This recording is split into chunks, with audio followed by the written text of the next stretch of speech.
idea that I want you to understand here. How does blood not only flow to the heart, but through the rest of the body?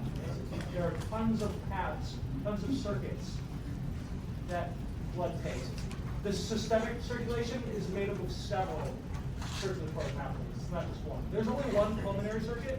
Well, I guess two if you count to either one, but there are multiple circulatory pathways. So we're going to go over specific circulatory pathways. We've already gone over pulmonary, but we're going to go over it again. And we'll also go over fetal circulation. Did you all get 2 packets? No. You'll get a second packet after we go over this one. So we'll go over this one first. Okay. I know it's really small in small print on your sheet, so you might want to redraw it or take a look at it later. This is all online. We've gone over this already. Our circulatory pathway starts with the right side of the heart. Our pulmonary pathway starts with the right side of the heart. So if this is our heart, we're getting deoxygenated blood from the superior vena cava, inferior vena cava, coronary sinus, to the right atrium. So we're starting right here. From the right atrium, blood pumps through the tricuspid to the right ventricle. From the right ventricle, we pump out of the pulmonary semilunar valve to the pulmonary trunk. And then we branch to either pulmonary artery, left and right pulmonary arteries. Either one. So we're right here. We're in the lung now. Exchange only happens in capillaries, because remember, capillaries are the thinnest blood vessels. So gas exchange only happens here. We're getting rid of carbon dioxide. We're taking in oxygen. Oxygen will bind to the hemoglobin within the lymphocytes. We branch back to veins, pulmonary veins. It's flipped with a pulmonary circulation. When you think vein, I know you generally think of oops. When you think of veins, like veins in the systemic circulation, they're deoxygenated. The veins in the pulmonary circulation that's oxygenated blood. We just got oxygen to those blood vessels. And pulmonary veins will return oxygenated blood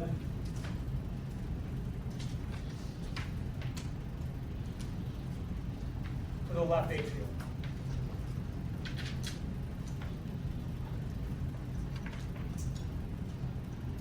That's our pulmonary circuit.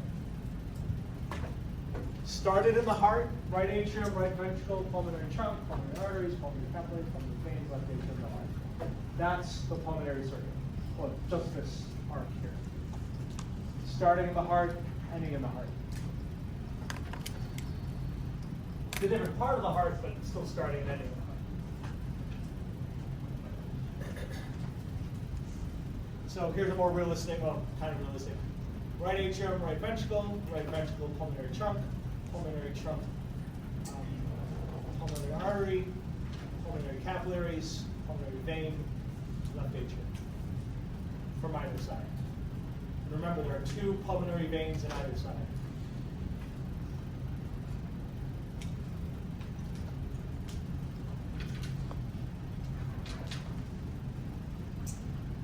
Straightforward? Kind of. It's only going to get more complicated, so how's this? Pretty good. Yeah? Good. Okay. That's your pulmonary circulation. Coronary circulation is more fun. Remember our sulci of the heart? We've got the coronary sulcus that wraps around the whole heart, so the coronary sulcus separates the atria from ventricles. Here's the posterior side, here's the anterior side. In the coronary sulcus, we have 2 major arteries. the right coronary artery and the left coronary artery. Redraw the heart over here.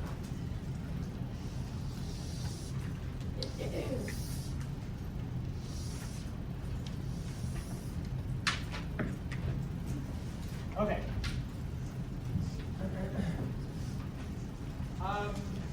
We talked about the aorta yesterday.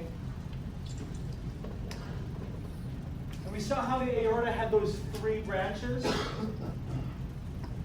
a little lower.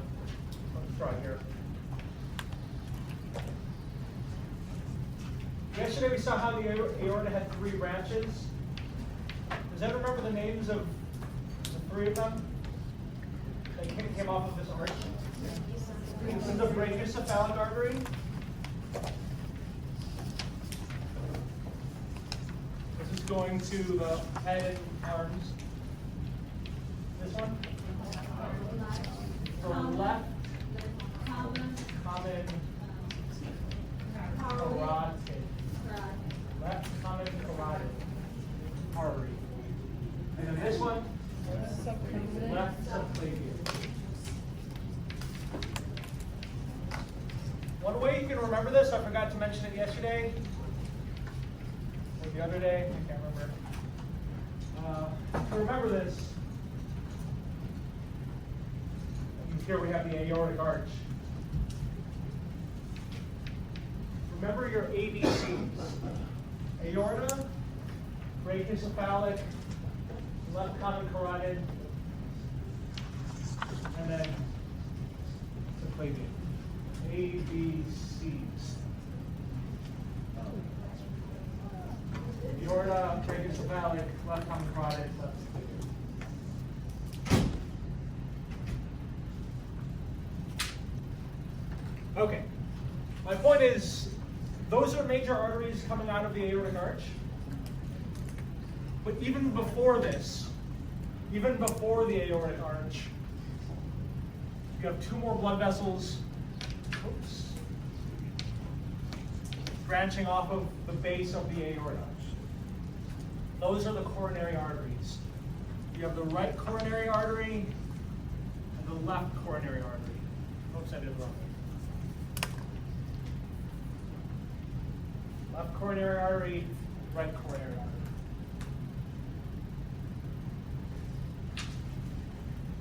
So up here,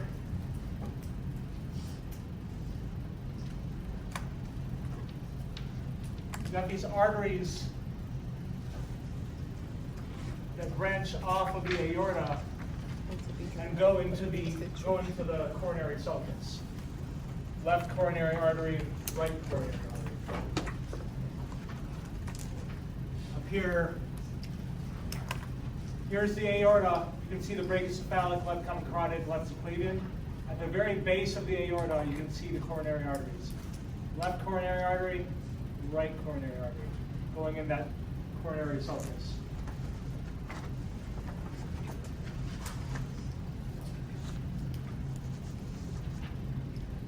The right coronary artery wraps around. So this is the anterior side. It starts here, wraps around. Here it is wrapping around the back. So this point here is this point here, and it keeps going in the back, because this is the posterior view. So the right coronary artery wraps around. The right coronary artery will branch, of course, because we need blood to this whole heart. A major branch that I want you to know, there are several branches, I'm only going to have you know a few. A major branch of the right coronary artery is one that goes in this posterior interventricular sulcus. So this is known as the posterior interventricular branch of the right coronary artery. It's very wordy. It's called very descriptive. Can you say it again? Could you say it? This is the posterior interventricular branch of the right coronary artery. Right coronary artery starts here from the aorta, wraps around, and then branches down this way. So we can feed all parts of this heart in the back. So the right coronary artery is important for delivering blood to the posterior side of the heart. The right coronary artery is important for delivering blood to the posterior side. It wraps around. From the coronary sulcus to the posterior interventricular sulcus.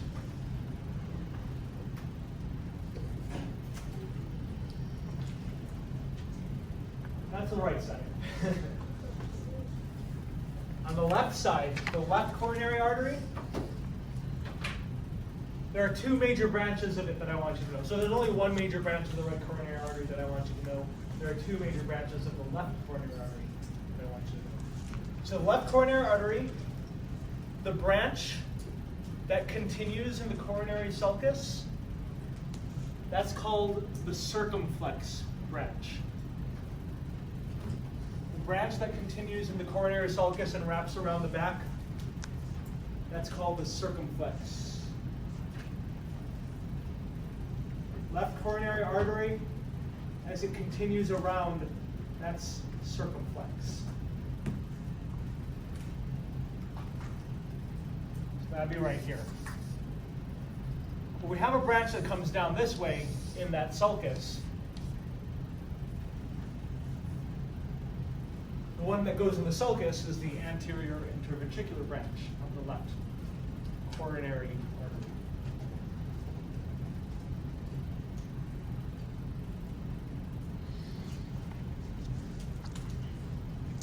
So again, left coronary artery branches to circumflex and anterior interventricular branch.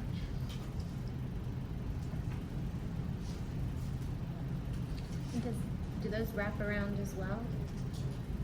The circumflex artery, does it wrap around? That wraps around to the posterior side. The anterior interventricular branch goes down and connects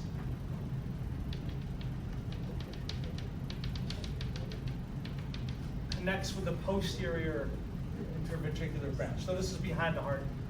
Posterior interventricular branch connects with the anterior interventricular branch. It forms an anastomosis. Forms an anastomosis. That's when two arteries connect. In your diagram there, is that the pulmonary trunk or the aorta? And in my diagram here, this is the aorta. Aorta, the first two branches of the aorta are the left and right coronary arteries. Coronary arteries go into the sulci and branch more.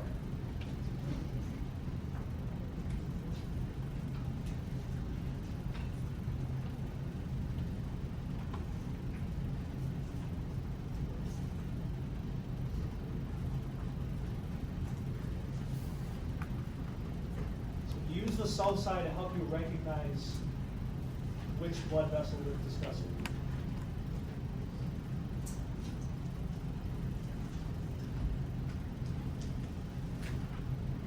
These arteries will branch to arterioles, which will branch to capillaries, and then will come back as veins. So here are the veins, the major veins that I want you to know. On the anterior side, bringing blood back up through that anterior interventricular sulcus is called the great cardiac vein. The great cardiac vein runs parallel to the anterior interventricular branch. So the great cardiac vein is on the anterior side. There is one on the posterior side. Here's the posterior side. The one that's running along the posterior interventricular, running parallel to the posterior interventricular branch. It's called the middle cardiac vein. There is a small cardiac vein. We're not going to go over it, just so you know. So the middle cardiac vein is the one, the posterior side. Posterior interventricular sulcus.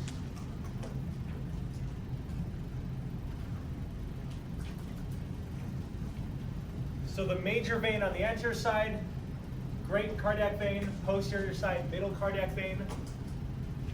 Both of those, here's the great cardiac vein. It goes up and then wraps around. So it also follows that circumflex branch. Goes up and wraps around to the back. Here it is wrapping around to the back. Here is the middle cardiac vein. Both the great cardiac vein and the middle cardiac vein converge to a larger vein. This large vein that can be seen from the backside, that's the coronary sinus. And remember, we can see the whole of the coronary sinus leading into the right atrium. So the coronary sinus drains blood directly to the right atrium.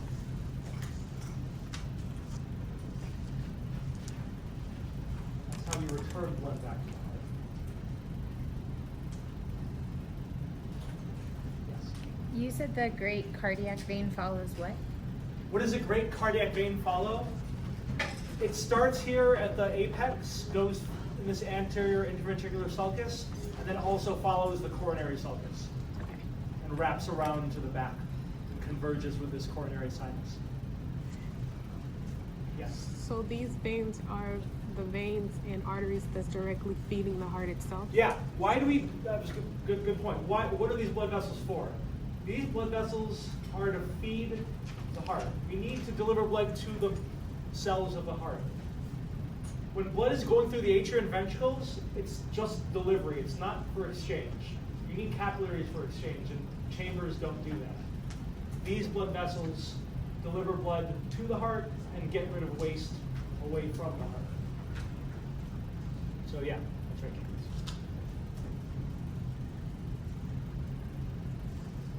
All right, so a bit more complicated. Here's what it looks like in my diagram that I tried to make simple.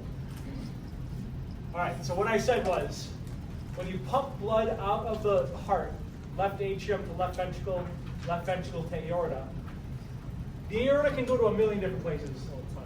But we'll go over that. But before we even get to those three on top here, the ABCs or the BCS, we can branch to the right and left coronary artery. Here's the left coronary artery, here's the right coronary artery. If we go this way, we can go to the right coronary artery, to the posterior interventricular branch, and then go to capillaries. If we go to the left, we have two choices that we're going over: anterior interventricular or circumflex. The anterior interventricular and posterior interventricular branches, they come together to form an anastomosis. To form more capillaries. So whichever path you take, you're going to different parts of the heart. The posterior side, anterior side, upper atria part. We need gas exchange, so we need capillaries. Capillaries can branch back. If we're on the anterior side, it's a great cardiac vein. If we're on the posterior side, it's the middle cardiac vein. They both converge to the coronary sinus. Coronary sinus drains blood to the right atrium. So we start at the aorta? Where are we starting? Where do we start for any systemic circulation? We'll start on the left side. Okay. So left atrium to the ventricle. Is the anastomosis just like the name of the structure? Let's do. What is an anastomosis? An anastomosis is, so normally the pattern that we see is artery, arterial, capillaries, venule, vein. That's normally the pattern we see. Here, we have artery to artery connection. An anastomosis is artery to artery. Yeah, my question was, is it just like the name of the structure, or is it like a particular point? An anastomosis is the name of the convergence of the two arteries connecting. So it's not, there's not just like a specific point. Oh, that's the It's, yeah, the connection is the anastomosis.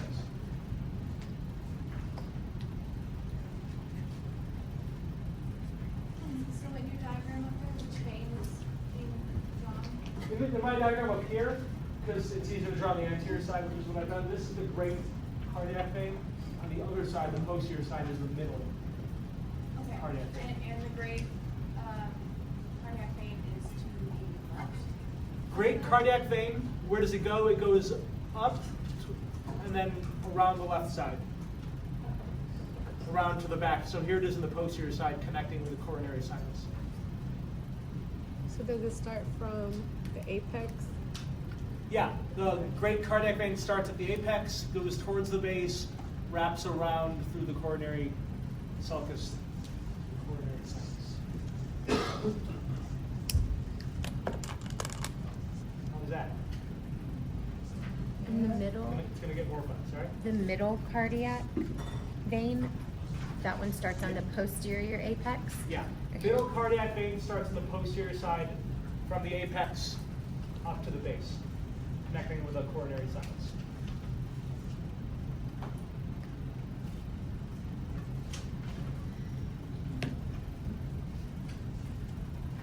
That was coronary circulation.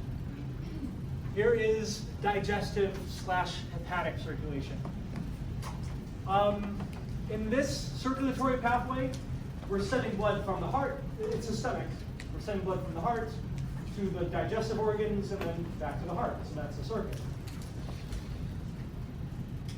There's something unique about it, though, that's only found in some parts of our body. Here we can see, and I'll go over this in more detail in a second, we go from the heart, so here's the left side, out the aorta, to some part of the digestive system, but then to the liver, and then back to the heart. So there are two stops. There are two stops when you go to the digestive system. You don't just go from the digestive system directly back to the heart, you always stop in the liver. What's a major function of the liver? To clean the processed blood? To process blood, to detoxify things and take nutrients. The liver is important for a ton of different things. We're going to go over this in more detail when we get to the digestive chapter.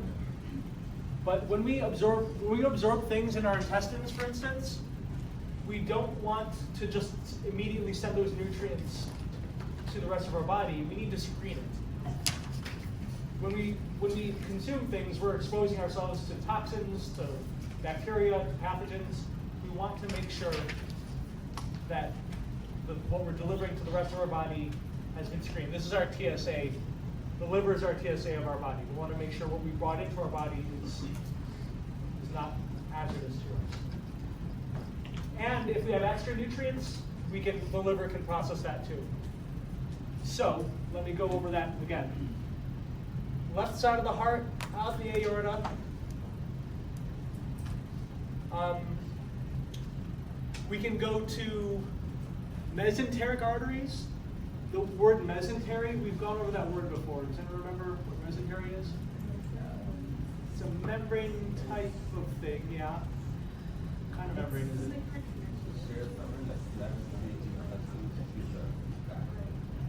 It's the what kind of? Yeah, it's a serous membrane. That's right, Graham. It's a serous membrane that's covering and connecting the abdominal organs like the intestines and the stomach. So mesenteric arteries are arteries that are surrounding the intestines. Gastric artery, that's arteries of the stomach. Splenic artery of the spleen. I know the spleen's not really digestive, but it's in this same area. We can get blood delivered from the aorta to the mesenteric arteries or from what's called the celiac trunk. Remember, a trunk is a short, wide blood vessel that will branch more. So the celiac trunk branches to the splenic artery, to the gastric artery, and even to the liver itself, this hepatic artery. Let's focus on this first. So we go to these, whoops.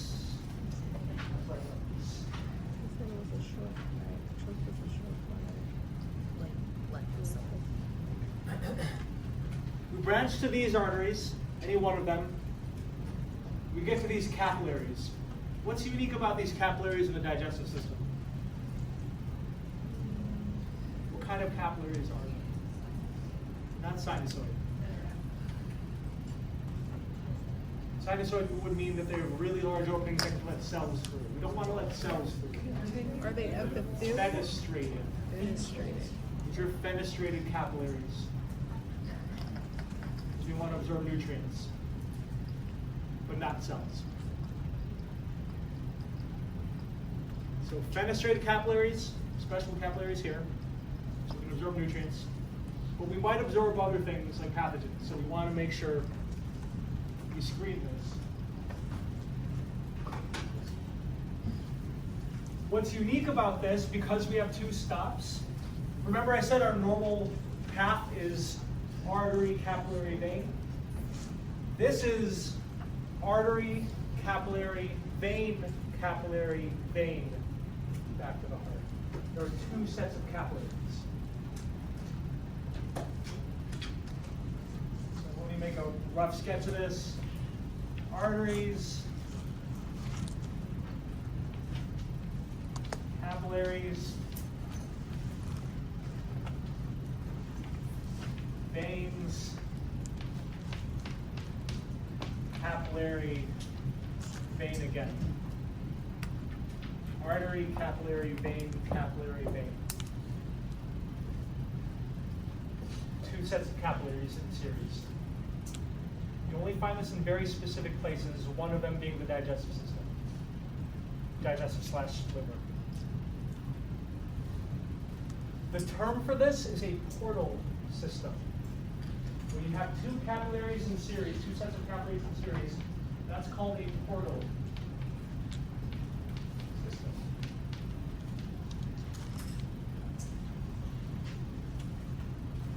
A portal system in our digestive circulation. The vein that leads into the liver is called the hepatic portal vein. Hepatic means liver. So if you see that term, hepatic. If you've heard of hepatitis, hepatitis is infection of the liver. Hepatic portal vein is the vein that leads into the liver. From the hepatic portal vein, we get to liver capillaries. What kind of capillaries are those?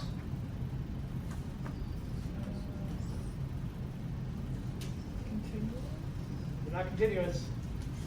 Sinusoid. We have fenestrated capillaries in the digestive capillaries. In the liver, we're sinusoid.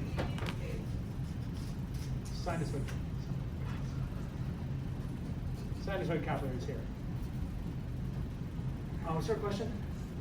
Oh, sorry.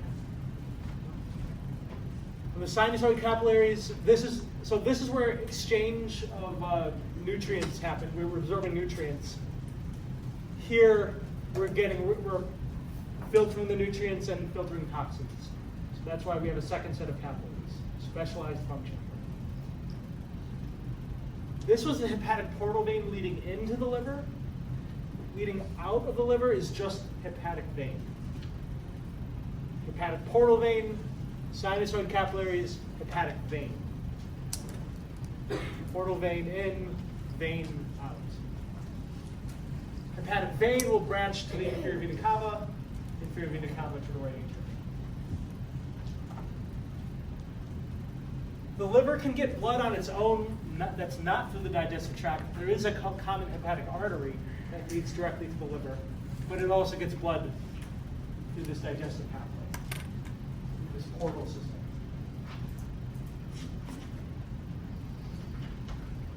They say that you have too much fat in your liver. Is that like one of the things that fall or something? If you have too much fat in your liver, what's happening? Honestly, I don't know the specifics, but my understanding is that if you have too much fat around an organ, it starts impeding on its function. So would likely affect blood vessels, but also just the cells that are in there by surrounding it, it's preventing communication with other cells.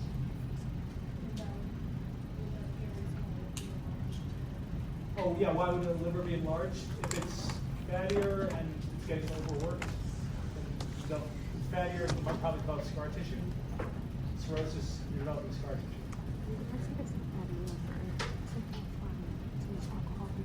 You can, but you can get fatty liver from Any questions? What's the point of double-sided capillaries?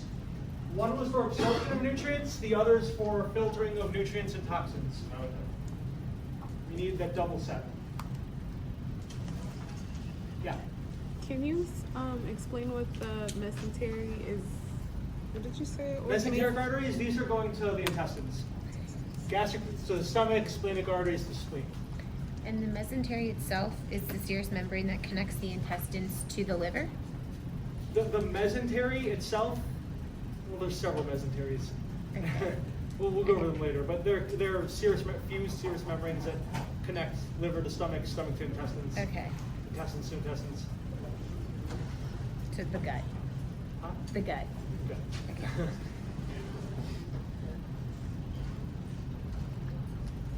So that's one example of a portal system. We've actually already discussed a portal system where you have two sets of capillaries. Do you remember where we discussed a special set of capillaries where we're delivering the hormones from one region to another? Is it the hypothalamus?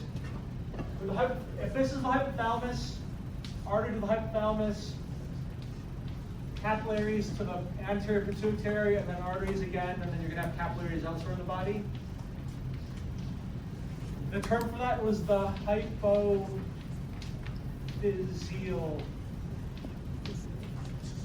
portal system. So there's a portal system from the hypothalamus to the pituitary, anterior pituitary. There's a portal system here. We'll be discussing one more portal system when we talk about circulation to the kidneys. We have two sets of capillaries for different functions. This one is for hormonal influence. This one is for filtering nutrients and toxins. For the kidneys, it's for filtering blood.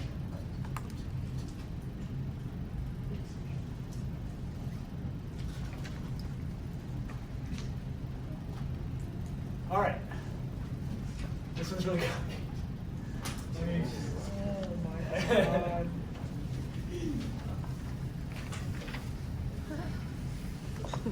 Circulation to the head, yeah. We have a fun activity in labs just to help you practice this more, I promise. It'll help. So this is circulation to the head. Circulation to the heart's important. We need redundancies so that we get a continuous circulation to the heart. We need redundancies to the head because the brain is super important for living.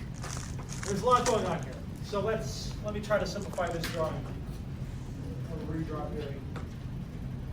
All right, here's our heart. Here's the aortic arch. Brachiocephalic, left common carotid, subclavian, left subclavian. And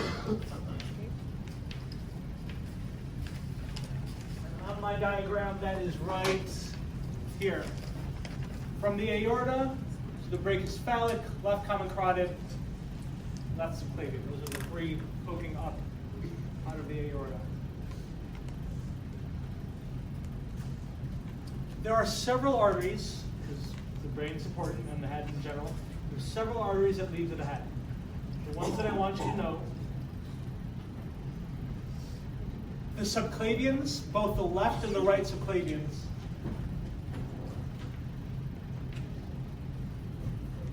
Here's the left subclavian from the brachiocephalic on the right side.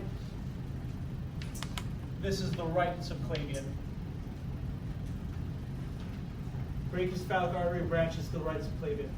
Both subclavian arteries branch to respective vertebral arteries. So this is left vertebral, this is right vertebral. Where do the vertebral arteries pass through? The what? Not intervertebral, those are for nerves. Memory tract. It's a special feature that's exclusive to cervical vertebrae. Transverse foramen. Transverse foramen. The left vertebral artery and the right vertebral artery pass through the vertebral foramen. Transverse foramen. Transverse foramen. So it's passing through the spine, up to the brain. Vertebral artery, vertebral artery. The two come together to one artery, and this one artery, since it's the base, It's at the base of the brain. It's known as the basilar artery. Basilar. So that's one path to the brain, from these right and left vertebral arteries, which branch off of the subclavians. But we also have these carotids. The brachiocephalic branches to the right carotid, and we already have the left carotid right here. Aorta to the left common carotid. The left and right common carotid arteries, they actually have this one region that bulges a little bit.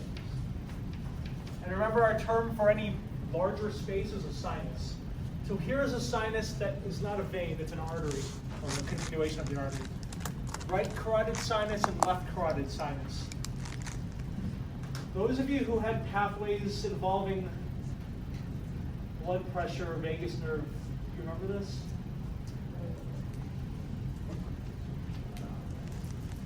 The carotid sinus, the reason why I bother pointing these out, these are regions where we have receptors for pressure. What's the term for a pressure receptor?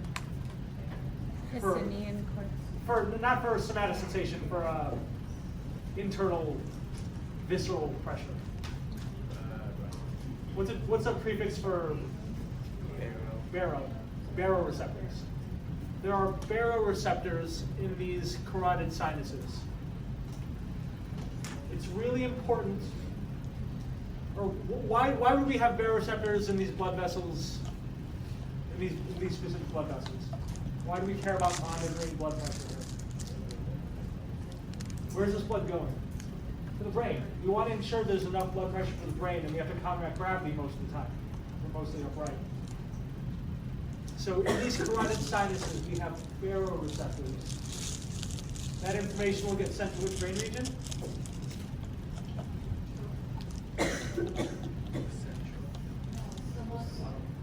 What brain region is important for basic functions like blood pressure?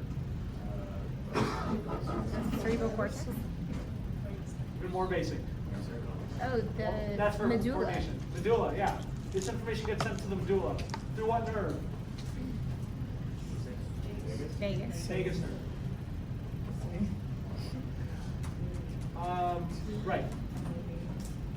From the carotid arteries, common carotid arteries, to the sinuses, so it's just a continuation, and this continues there's an external and an internal carotid. The internal carotids are the one that go to the brain. Internal carotids go to the brain. External ones go to like your skin. We're not going to talk about those. We're going to focus on the brain. Internal carotid arteries go to the brain. You have right and left internal carotid arteries.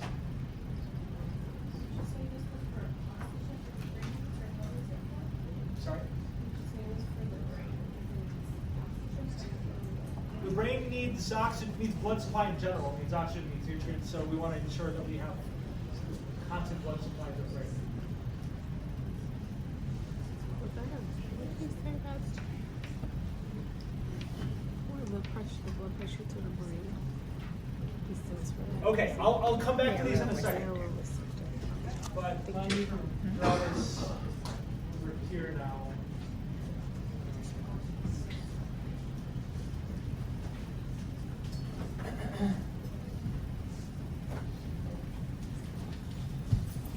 All right, what I drew over here, this basilar artery, I'm going to continue down here.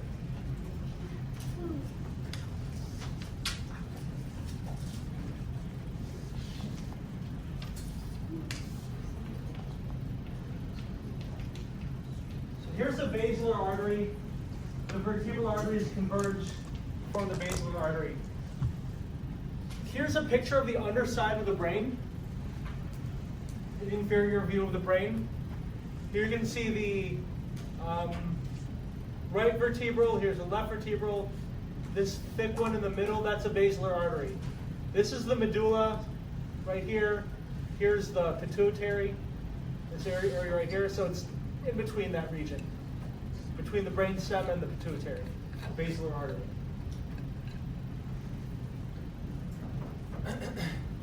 The basilar artery is just one artery in the center, and it will branch to either side.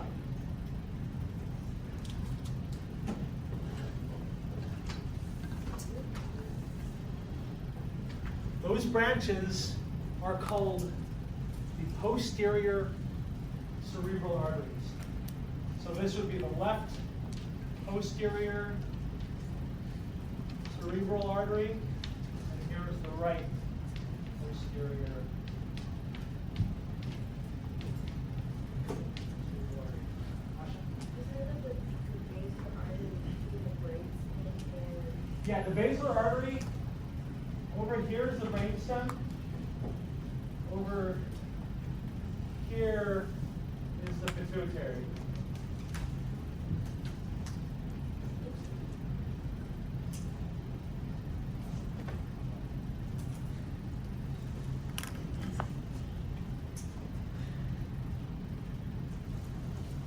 The posterior cerebral arteries continue.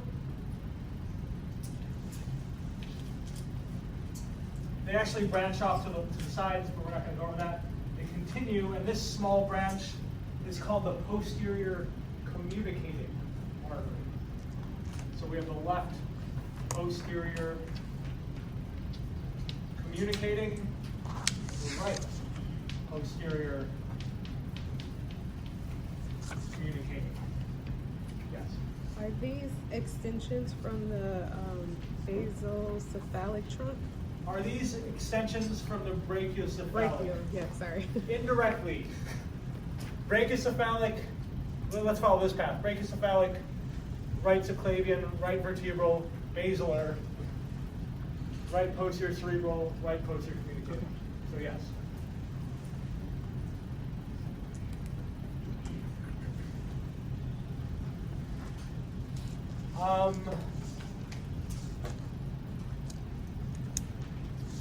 Right, so that posterior communicating will continue. It's called communicating because it's connecting, it's communicating to the anterior side. So now we've reached the anterior cerebral arteries.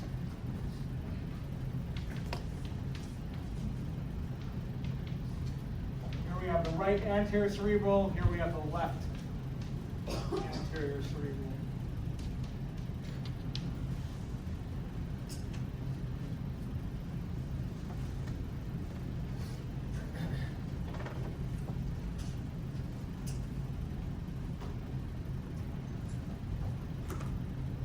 And then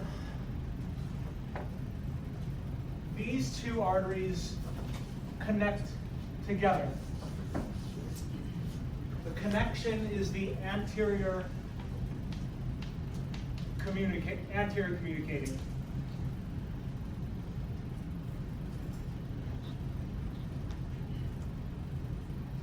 What did we just form?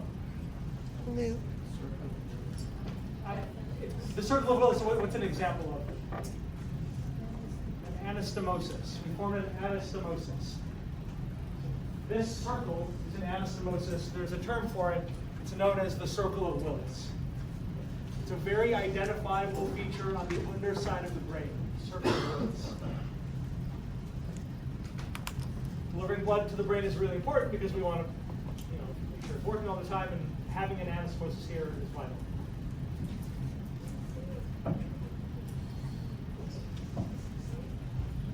Coming up, remember we discussed the right carotid and left carotid arteries?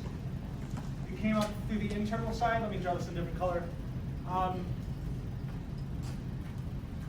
The right internal carotid combines with the circle of Willis in between the posterior communicating and anterior cerebral. And here's the left. It's all connected.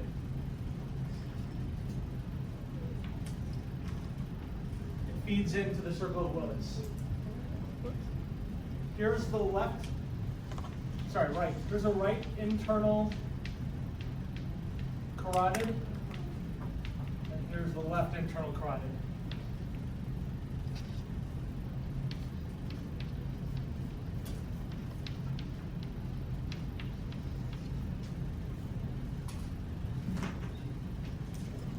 Let me follow the carotids. So here's the left common carotid. Left carotid sinus, left internal carotid. Following this double line, it connects between the posterior communicating and anterior cerebral. Same thing for the right side. All these arteries are connected to one another, leading to the brain. Do you need to know how those arteries work and what it looks like? Yeah. Should you know these pathways? Yeah. Where does it go From, oh, here's the right common carotid, sinus, internal carotid, so this is out here. where does that go to? Oh, does it go through any foramen? Is that Yeah, asking? where It does. I'm not going to test you on it. It goes to the.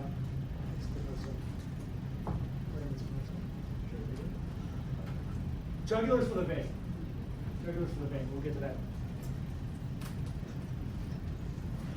I misspoke. I forgot to mention chemoreceptors in the carotid sinuses. Chemoreceptors, baroreceptors detect pressure. Chemoreceptors detect chemicals.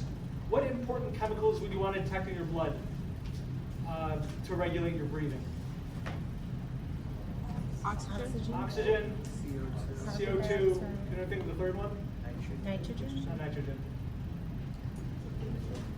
Detect acid levels, hydrogen ion. Anyways, chemoreceptors, we'll discuss that more in physiology. Chemoreceptors are found there as well in the carotid sinuses. That's managed by number 9, hypoglossal. No, glossopharyngeal. Hypoglossal. 12. So those are the arteries leading to the brain. We're just going to say that there are capillaries branching off of all of these, so we're just going to generalize it to here. And we've mentioned the veins before, which we're just going to call dural venous sinuses. There are specific ones. You obviously have to know enough already. Dural venous sinuses, that drains blood away from the brain. Where do you find these dural venous sinuses? Where were they in between? Arachnoid and Lithia. They're in between the two layers of the dura mater. The dura mater has a meningeal layer and osteal layer. It's in between. Dural venous sinuses drain blood away from the head. There are veins in between here. We're not going to go into that detail. But the main veins that drain blood away from the head, besides the venous sinuses lead to jugular veins. That goes to the jugular foramen. Jugular veins drain to the brachiocephalic veins. There are actually 2 brachiocephalic veins. We only have one brachiocephalic artery because of the arch of the aorta. We don't need a left brachiocephalic, but there are 2 brachiocephalic veins, left and right.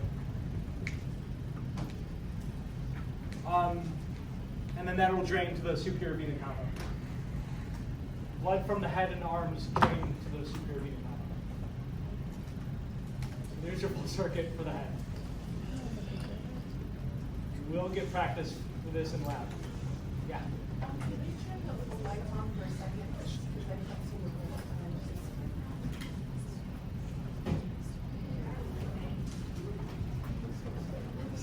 Can you see the screen right now? Yes. Okay.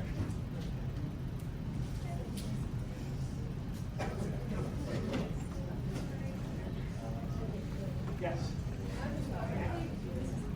But after you got to the dural venous sinuses, can you repeat that last?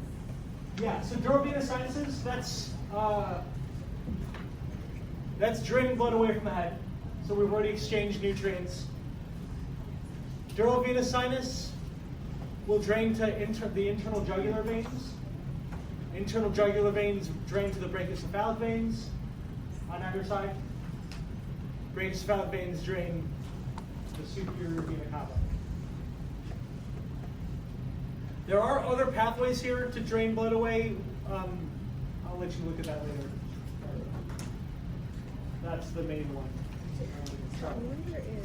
Right behind you, what does when they get an IV.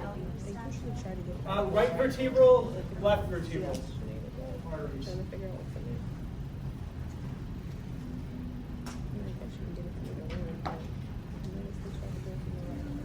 It's right here, right? But to the arms. Yeah.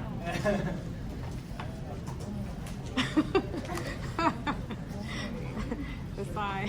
So, to the head, it was the carotids,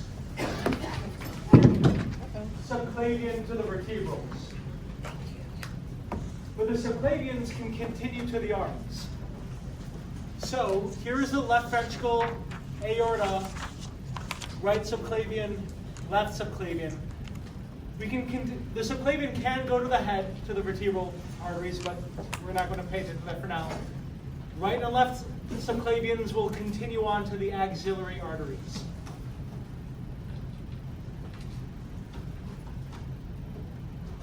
So, I'm just going to write it down. Subclavian will branch to axillary arteries. Axillary arteries can branch to capillaries, so we can go to capillaries of the deltoid region, armpit region, axillary region, or we can continue distally along the arm. Axillary artery will continue to the brachial artery, the artery of the upper arm.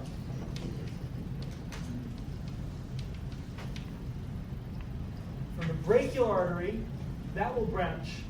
The two major branches I want you to know are the radial artery and the ulnar artery.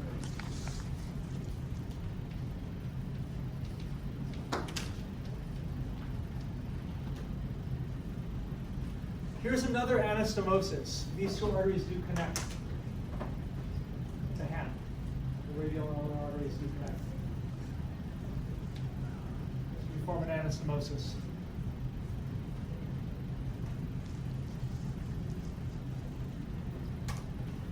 This is on the left side, here's on the right side, same thing.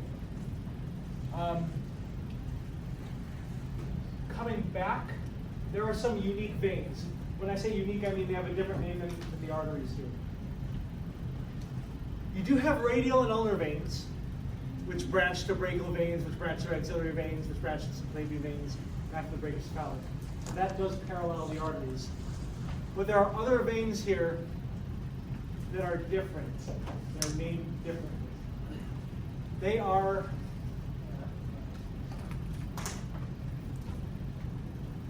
the veins besides radial and ulnar. Other veins are the basilic,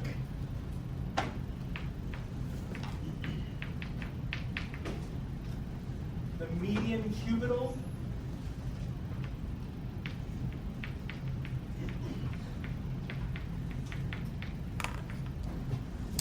and the cephalic.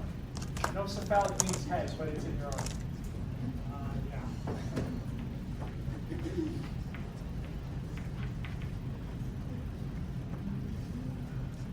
All three of these veins will feed into the subclavian vein.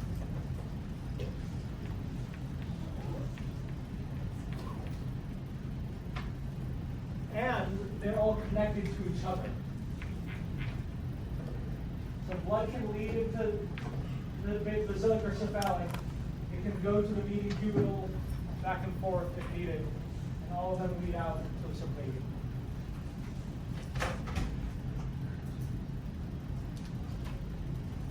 Blood supply on the left side, on the right side are nearly identical. The one difference, because there's an arch to the left, we don't need a brachiocephalic artery. It's aortic arch to the left subclavian versus aortic arch, brachiocephalic right subclavian. So there's an added step here on the right side because the arch goes to the left, not to the right.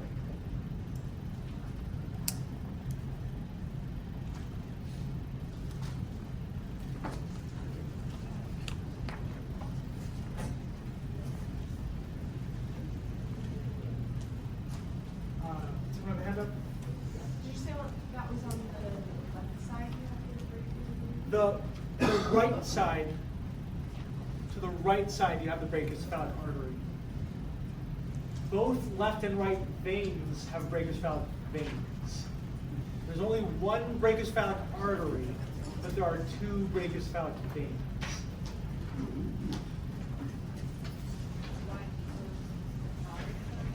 Because the aorta branches to the left, but then there's only one superior vena cava, one inferior vena cava, and they just come together.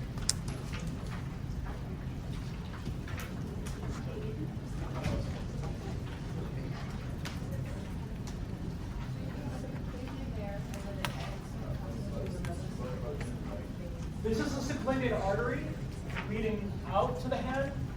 This is a subclavian vein leading back to the heart. So these artery and vein names usually parallel each other. There are some exceptions, like the ones here. So like the people you don't have that. You don't have those arteries.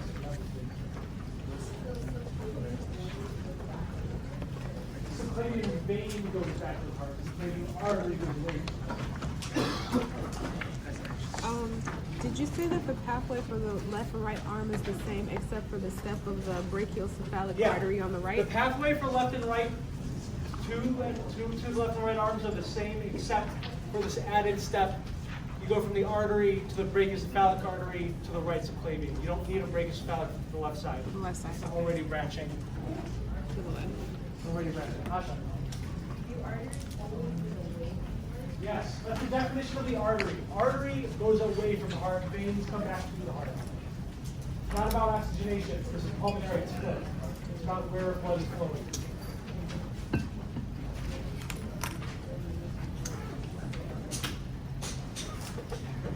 Okay, so can veins still, if the veins still happen, the veins still provide oxygen Can veins provide oxygen?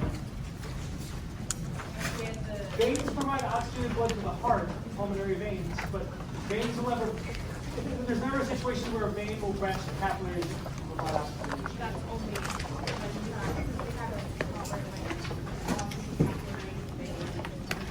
Because at that point, you're not exchanging for oxygen, you're exchanging other things.